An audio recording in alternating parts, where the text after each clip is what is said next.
Bonjour les amis turfistes et bienvenue sur la chaîne YouTube Nico Quintet Prono. On se retrouve pour le traditionnel Quintet Plus en nocturne à Vincennes ce vendredi 14 avril.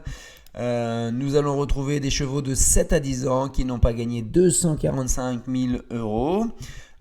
Ils seront 16 à s'élancer tous au même poteau de départ, donc attention, il peut y avoir embouteillage, ça peut être un peu délicat pour les chevaux qui ont besoin un peu de place au moment de la volte dans les raquettes de départ. Pas de chevaux étrangers. On va y aller. Je vous alerte tout de suite sur les probabilités d'arrivée et de rapport du Quintet Plus dans le désordre qui sont complètement inhabituelles. Quand je m'appuie sur des courses dans le passé récent avec des conditions similaires, vous voyez qu'on n'a que 14% de probabilité d'avoir des rapports Quintet désordre inférieurs à 100 euros. Idem pour 100 à 200 euros et la majeure partie de ces courses-là se situe avec des rapports Quintet désordre de 200 à 500 euros. Et on a également la même probabilité que ça soit inférieur à 100, que ça soit supérieur à 1000 euros.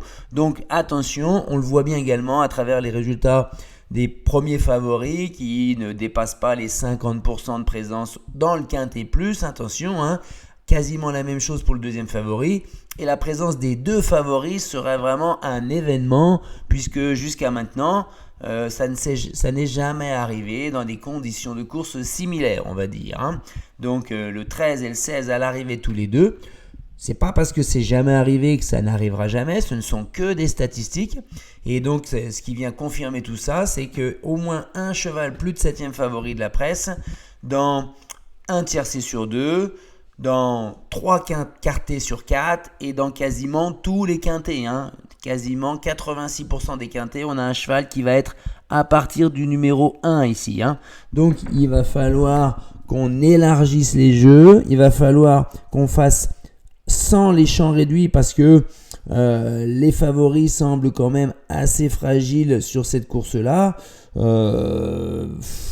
Be careful, on va dire. Donc voilà, moi j'ai pris des risques. C'est le type de quintet de course qui peut nous sourire. Maintenant, il faut avoir fait des impasses pas trop risquées et avoir trouvé les bons outsiders qui vont inéluctablement venir faire l'arrivée. Attention. Donc moi, le jeu que je vous propose pour ce vendredi 14 avril, on n'est pas vendredi 13, ça sera vendredi 14 avec Gamin Jabba. La simple et bonne raison de le mettre premier, c'est qu'il n'aurait pas dû courir cette course-là. Jean-Michel Bazir visait avec une grande confiance la première étape du Trophée Vert à Nîmes. Et malheureusement, le cheval a pris le galop dans le dernier tournant alors qu'il allait lutter pour la victoire.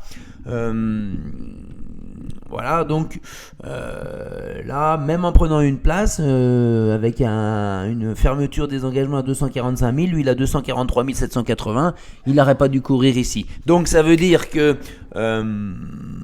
il est au-dessus de cette catégorie-là. Maintenant, vous voyez sa musique, distancé 9, distancé 10, 2, 3, distancé 1. Ça veut dire que Jean-Michel Bazir, il vise les courses déjà, ça veut dire que quand il est ferré, il n'a aucune chance. Ça explique un petit peu ces courses sans résultat. Là, il met Nicolas. Il est un peu embêtant ce JMB de ne pas se déplacer, de faire driver son fils. C'est un peu normal aussi, mais moi, j'aurais bien aimé qu'il soit là pour le driver. On va voir. Ensuite, le 12, Great of Madrid, il a fortement déçu la dernière fois. À la fois Sébastien Garato, à la fois son driver. Sa musique plaide en sa faveur. Regardez, 6e, 5e, 3e, 5e, 1er, 2e, 1er. Donc on va le racheter en confiance en se disant que la dernière fois il est venu trop tôt, il a brûlé trop de carburant et il a pas réussi à finir sans complètement décrocher non plus. Ça veut dire qu'il est en forme. Là, avec un parcours un peu plus à l'économie par Mathieu Abrivard, il va pouvoir lutter pour la victoire et pourquoi pas l'emporter si les favoris sont défaillants, Ensuite, on va jouer le 10 Emancourt d'Azif. Depuis qu'il est revenu, il est en pleine forme, 3e, 4e. L'engagement est bon. Ce n'est le drive une nouvelle fois. Il le défère des 4. Moi, je le vois rentrer dans le tiercé, pourquoi pas, à plus de 25 contre 1. Voilà, c'est mon outsider, très très plaisant pour cette course-là. Ensuite, on va mettre le 14 L'Oréal qui fait toutes ses courses. Dès l'instant qu'il a un parcours où il n'est pas trop loin, qu'il n'a pas trop de chemin à parcourir dans le dernier virage pour placer sa belle pointe de vitesse finale, même si c'est pas Hookerberry non plus dans la ligne droite, hein, attention, mais il est préférable quand même qu'il soit tenu un peu plus près de la tête.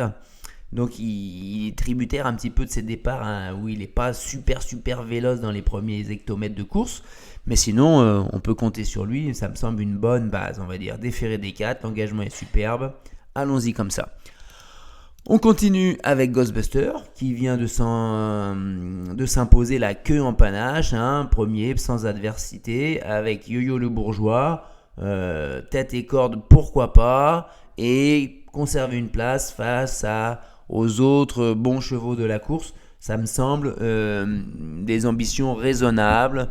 Le voir gagner, on sait jamais avec le Bourgeois. Séverine Raymond est loin d'être négative, donc attention, faut le garder, je pense, hein. Ensuite, le 2 Gala de Crène, il vient de finir à quelques longueurs de Ghostbuster. Zirmet dit que c'est vrai que l'engagement est pas top, mais il va pas s'empêcher de prendre une place si l'occasion se présente. Il va y avoir au moins 30 contre 1. Outsider à suivre, mais pas mon outsider préféré, on va dire, hein. Ensuite, le 4 Fétiche Atout, encore un outsider pour ma part, avec la drive de François Lagadec, plaqué des antérieurs, déféré des postérieurs, une rentrée sage mais prometteuse, cheval entraîné par Charles Mathieu. Donc là, on a quand même beaucoup d'atouts dans son jeu, on va voir s'il est prêt. Par contre, pareil, hein, 20-25 contre 1 à l'arrivée, hein. Et ensuite, on terminera avec le 13 Glamour Queen. Elle est déstabilisante, mais c'est plus Jean-Philippe Dubois qui est déstabilisant parce que il s'intéresse pas du tout aux courses. Je sais pas, surprenant. Sa dernière course, j'ai bien revisionné son dernier parcours là. C'est un peu un parcours en accordéon en étant quasiment en dernière position. Et puis dans la ligne droite, c'est vrai qu'il refait un peu le champ de course, mais du coup, il avait tellement de chemin à reparcourir qu'il finit très très loin. C'est vrai que je sais pas si elle a pas 7 ou 8 victoires à Vincennes en 13 participations. Mais c'est loin d'être l'assurance tout risque pour moi. Je le jouerai jamais Glamour Queen en jeu simple gagnant, hein. Il l'annonce à 3 contre 1. Ah non, c'est impossible pour moi, hein. Après, un jeu de combinaison, vous voyez, je l'élimine pas. Je l'ai mise un peu basse. C'est vrai que j'ai provoqué un peu les choses. Mais là, si on a Gamin Jabba qui déçoit, et derrière, on a au moins 2 outsiders qui font l'arrivée, avec le grand favori qui finit, la grande favorite qui finit 5ème, ou nulle part. Là, je vous dis pas les rapports qu'on peut avoir, hein. J'ai mis Fillot de Loup, qui est vraiment sur le 2850 mètres grande piste malgré la drive d'Alexandre Abrivard, notre père d'As. Il va falloir le parcours parfait, même s'il est dans la forme de sa vie, hein. Mais ça m'embête de ne pas l'avoir mis, mais bon. Vous voyez, entre le 13 et 15 aussi, il y avait... Bon, bref, je vous laisse choisir, hein, comme j'ai répondu à plusieurs d'entre vous dans des messages, hein. J'ai aucun regret par rapport au GNT de mercredi de ne pas avoir mis par exemple Gangster du Vallon, même si c'est vrai qu'Éolien de Chenu, bon, c'est un peu une erreur d'analyse de ma part, hein. Un E face à des H en étant parmi les moins riches, sa place elle n'était pas dans mon pronostic, je me suis trompé, mais louper des quintés où l'arrivée des ordres fait 17€, franchement c'est pas grave, hein. Je vous avais dit, il y a les 4 favoris qui font l'arrivée, qu'est-ce que vous voulez espérer? Rien. Et les Français, les joueurs quoi, de PMU, ils aiment les favoris, ils aiment une arrivée de favoris, mais derrière ils se plaignent quand ça paye pas. Et soit vous les jouez en jeu simple, vos favoris, pour espérer doubler la mise, placé ou gagnant, soit vous avez des jeux plus spéculatifs, vous touchez certes un peu moins souvent, donc il faut avoir un petit peu un bas de laine, entre guillemets, pour pouvoir se prémunir d'une série où on ne touche pas des beaux rapports. Là, je vous dis que les rapports peuvent être très très conséquents demain soir. Je ne dis pas que mon pronostic, il faut le jouer. Ce n'est pas du tout un conseil de jeu, un conseil d'investissement. C'est chacun est libre de faire ces jeux. C'est votre argent que vous engagez. N'engagez que l'argent que vous êtes sûr de ne pas avoir besoin. Mais faites des jeux où vous avez des espérances de gains qui sont assez conséquents, quoi.